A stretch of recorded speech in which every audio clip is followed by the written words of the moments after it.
Hi, welcome. Ready to learn? 3 icebreakers for an agile team that works every time in a remote environment or not, fast to set up and fun to participate. Most icebreakers that people do in the meetings are actually ice creators. Like going around the room searching for context. They're awkward. They're a little bit cheesy perhaps, right? It's not a great way to break ice to make people feel a bit awkward. The only great way to break ice is to connect before content. Before we dive directly into those 3 icebreakers, we have to take a quick, like 20 seconds detour and ask, why should we do icebreakers? Or an even more important question, which icebreaker let us transform a group of people into the team of friends willing to help each other? And how to do that fast? It's all about human nature and primal instinct. Let me explain. Deep down inside our brain, on instinct level, we are programmed to survive, to be afraid and be cautious about anything unknown. Now, we're asking a group of strangers to spend together more time than they are spending with their family or loved ones. It's a trigger for caution. That trigger happens in our old, it's what called scientists lizard brain. It's a level below your emotions. And to break that cautiousness, those barriers, several decades of educational research point to the fact that when we know personal information about each other, it actually creates acceptance and communication shortcuts. Bingo! We need to connect people on a personal level, levels of a family, levels of a friends or tribes. And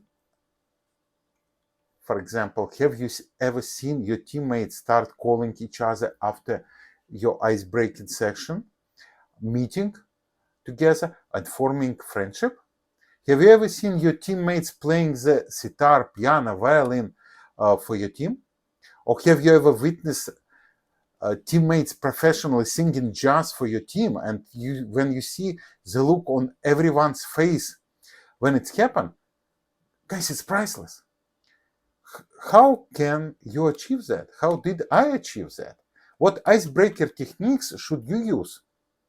So, after facilitating hundreds of icebreakers, most effective and simple icebreaker are: number 1, I have blended anonymous guess and 2 truths and lie together. How does it work? Each participant create a card with 3 statements about themselves. 2 that are true and 1 that is false. Second, cards are stored in a whiteboard anonymously on a shared space. We could utilize Miro, SharePoint, or any other visual tools. Number 3, facilitator randomly select the cards and the whole team try to guess who the after is. And when after is found, or if team cannot guess who's the after, let's say we ask after to say who's it belong to, then everyone try to guess which statement is lie, 1 out of 3. And remember, facilitator use their skills to ask more situational questions like, oh, you play piano, what feeling does it trigger? Why are you playing piano? For how long? Or even most interesting question, would you mind to show us anything? 1 minute. And this is, for example, case when I ask a lady say, I'm singing jazz. And it's one of the leading financial institutions, and she is a C++ programmer, unbelievable, bright and beautiful young lady. And she starts singing, and you should see faces of all teammates who work with her for 1 year already before we start our transformation. And they never even suspect that beautiful voice. It's absolute shock for everyone. So, the purpose of that icebreaker, to help team members learn interesting fact about each other, ask question, and challenge that fact. In fact, when we know personal information about each other, it's actually create those shortcuts on the communication and shortcuts on acceptance, helping to form friendship and really form a team.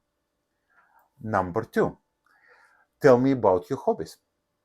As a facilitator, ask everybody to tell like 1, 2, 3 hobbies. Strive for 2, 3. And again, guys, same technique. You pull a hobby, you could ask everyone on one-on-one, tell us your hobby, or you could pull up a hobby and say, hey guys, let's guess whose hobby is that. You see, you constantly blend, you rearrange, you react on your team. And your question would be, why does that hobby resonate with you? Why did you do that? How could that hobby affect your life or your team life? Or for example, I'm a scuba diver. I love to scuba dive. How does it affect me and my team? I'm the best in risk management. Because scuba diving and technical scuba diving, which I do, it's only one sport in the world where your goal is to be alive at the end. You see, you need to risk management. And I'm best there. Something like that. I just give you a sample. And number 3, show and tell. Extremely interesting and very easy to implement. Each participants bring or show an item from their workspace that is meaningful to them. Or, for example, item from the desk. Try to find anything and just ask question and explain. As a facilitator, you ask them in returns, show us the item from your environment, show to the group, explain why it's significant. And purpose of that one, it's to allow team members to share personal stories and interest. And it's foster very deep connection on a very deep level and understanding among team members. For example, if I show you that sand clock behind me, for me, it's a fun toy, it's a memory, but also it's a perpetuum. But interest story behind that scene, I get that on 9/11. You see, it's create very sad memories, but it's a part of my life. It's a part of a matrix where we live. Which is how we are try to bring people together. And conclusion, guys, as a leaders, as a facilitators, remember, everything what you do with your team should be fun. Everything should be fun. Would you like to know more? Are you ready to learn more practical Scrum mastering and coaching techniques that would and understand why those techniques work? I am Coach Alex Guess.